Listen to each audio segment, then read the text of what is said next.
का ऐलान कर दिया है। जनाब, इस बार फिर पाकिस्तान में 2 ईदें मनाई जाएंगी। केपी हुकूमत ने सुबह भर में सरकारी तौर पर कल ईद मनाने का ऐलान कर दिया है। बैरिस्टर सैफ कहते हैं कि चांद देखने के लिए 123 शहादतें मौसूल हुई हैं।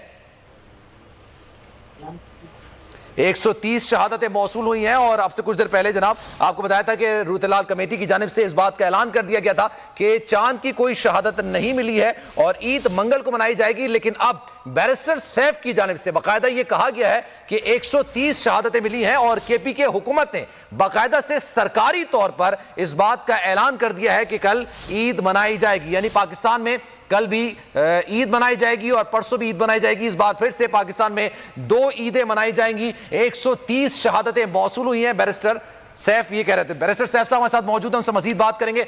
बैरिस्टर सैफ साहब ये बताइएगा, 130 शहादतें मौसूल हुई हैं, आपने राब्ता नहीं किया रूतलाल कमेटी की जानिब?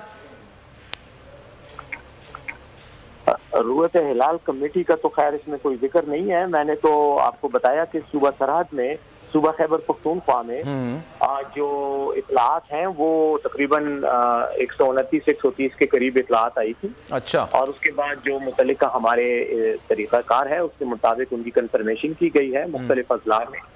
और उसके बाद सरकारी सतह पर यह फैसला किया गया है कि हम ईद उल फितर कल मनाएंगे।